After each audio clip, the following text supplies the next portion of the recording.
All right, we've got 8, count them, 8 comic books heading your way in this particular grouping. All different types, all different titles, manufacturers, publishers, etc. I'm going to give you a quick overview of each one. We're going to do it very quickly so that you can, so that we don't waste your time, but you can head over and pause, rewind, zoom in, and you can also see at TheBigToyAuction.com all the photos that we do it. We do these in at least 1080p, so you should be able to see what you need to see. And starting off, we're going to give it the quick wiggle jiggle with the light. That light gets in there, and you can see all the little nooks and crannies. We'll show obviously some stress along the spine, including especially right by that staple.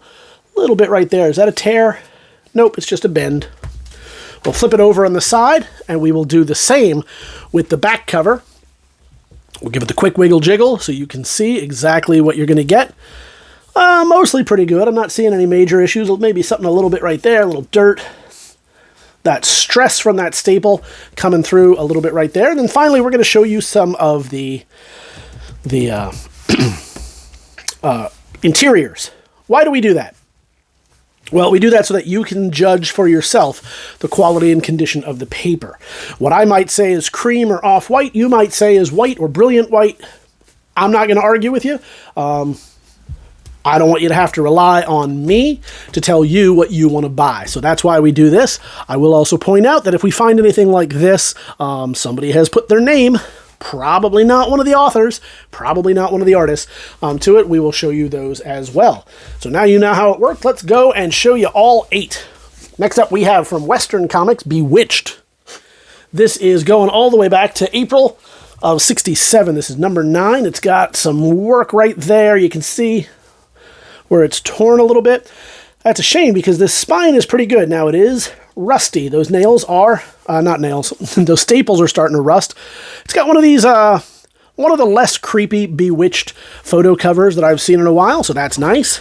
We'll flip it over. You can see what's going on here. I'm going to hope that that's doggy-eared. We'll show you the quick wiggle jiggle first. And we'll see if that's missing or if that's dog-eared. Oh, luckily it's only dog-eared. That's not great, but at least it is fixable. There's no material missing from it. So we're going to do that just so it kind of presses itself a little bit at least once we put it back in the bags and prepare it for shipping for you. We'll show you some of the interiors, some of the whiteness of these pages. And no signature here. However, nope, that's in there on purpose. That's part of the ad. I thought maybe somebody wrote something there. And I do want to point out, we showed this on the front cover, but there you can see right there. As we move on to Bonanza. So obviously, sometime before 75, before the Purge. And this is a nice one right here. It's from Charlton. Obviously, this is number 25 from 1967. What's going on here? I suspect somebody went to sell it at a yard sale, let's say, and put a 10 cent or a 5 cent, and then later decided to erase that. Maybe they wrote their name and decided to erase it. Nonetheless, it is damaged. I don't know how you fix that. So I want you to be aware that that really brings this down probably to more of a reader copy, especially if you're looking to complete some holes in your collection. We'll give it a wiggle jiggle before we flip it over right there. We'll show you that sales club that were always popular back then. I'm not seeing any major issues right here, just your typical wear, your dirt, etc. Here's a nice piece that doesn't have a whole lot of ink right in here, and that's how you can really tell the color of these paper. Show you the same right here. And not too much going on right there. I will show that it is starting to discolor right here a little bit. So now you know. Teen Confessions. This is going all the way back to 1965. Issue number 35. These ones are very popular of late. I don't know why. I think because so I'll point out the issues as we see them. Some staples, some staple rust right there, some issues, a little bit of wear, and then we'll wiggle jiggle on that so you can see all of what's going on here. I think what's happened is as the superhero market has saturated, people are starting to look for other interesting things, and that leads to these kind of soap opera books of the 60s and 70s, maybe a little bit earlier. And these are often very tough to find in any condition. This one's in pretty good condition. It's certainly readable. It's not missing anything, at least as far as we know. Some little issues right there, right there. We'll show you this. Look at that. That was something EC Comics was known for doing.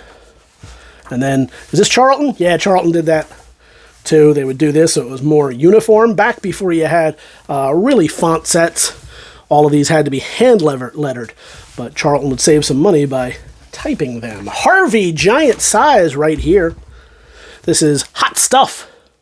Number 106 from 1971. Little, I don't know, stain or something right there. It is a giant size, so it is square bound. So we're not seeing the staples. We'll see some on the inside. And it's often miscut like this, especially the Harveys. I don't know what it is about Harveys, but you can see it cut this off a little bit soon. We'll show you the wiggle jiggle, some rolling right here, a little bit of discoloration at the bottom.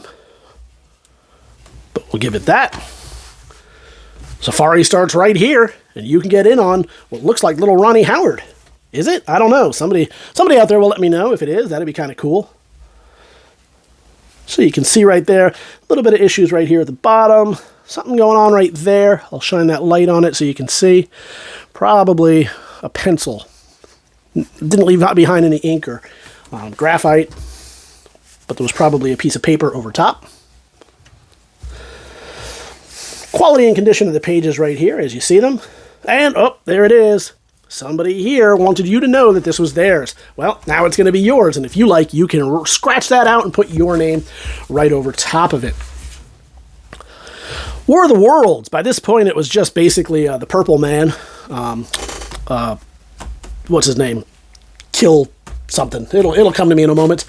It's been one of those. Kill Raven. That's his name. By this point, it had nothing to do with any of the original War of the Worlds. It started out as kind of a version of the original War of the Worlds, and eventually just became the Kill Raven book. But you can see some issues along the spine, around the corners, a slight tear right there for those of you that care about such things. Looks to be the same right about there, so I want you to see that. We'll flip it over. We'll see the back. There is some discoloration here. I want to check to make sure that there's no water damage in the book. You can see a little bend right there at the corner. We'll give it the quick wiggle jiggle right there. And then we'll show you the... here's a nice spot with now a lot of ink, so you can really get a look right there. And I want to check the front page. Yeah, so it looks like there might have been a little water damage as it comes through these pages. And you can also see right here, I don't want to pull too hard, but you can see it's starting to pull away from the book right there, so it's coming loose. Yep, so a little bit of water damage right at the corner. Nothing that ruins any of the art, but it does affect that paper. Moving on to Foodland with Little Lotta. Obviously, Cliff wanted you to know that this was his book, or her book, I don't know. I don't know, Cliff. This is Harvey Giant, Little Lotta in Foodland from 1971. It is number 28. And again, a square-bound piece, so it has its own issues separate from those of Staples. You can see right here, and right here where it's starting to split. This one doesn't seem to be off-centered that way, but they tend to be to the right, especially when you have this amount of spine roll. I'll flip it a little bit so you can really see. And ones like this, you expect a lot more wear. These are hard to find in any condition. This is actually pretty good for the one that we're showing you here, because these were aimed at the kids. The kids would pick it up. Obviously, they'd write their names in it. They'd color them in. They'd fold it in half. They would put it in their pockets and head out to the playground to play with it, get it full of mud and soda and chocolate. Nice quality condition of the pages right here. And I'm not seeing any real issues except up, and there we go. It is, in fact, signed right there. So be aware of that. Nevertheless, a nice readable copy as we move on to Master of Kung Fu. This is number 45. Heading on back to 1976. All around fairly square. Staples are a little bit browning. We'll show you the spines right there. Some issues at the corners and a little bit at the side. We'll give it the old wiggle jiggle so you can really see. We'll flip it over on the back so you can see that as well. And then some dirt, some wear, etc. A little bit of something going on right there. We'll show you this. We'll show you these. Here's a nice area to show you the quality and condition of the paper. And I don't see any signatures, at least not here on that one. So we're going to finish it up. You're going to get all 8 of these. I'll give you one last shot to look them all over so you can see exactly what you're going to get. This is all going to be one lot, one money, one bid, and one way to do it. That's to head on over to TheBigToyAuction.com, where you can leave your pre-bids right now or join us live on auction day, whichever way you choose to do it. We look forward to seeing you at the auction.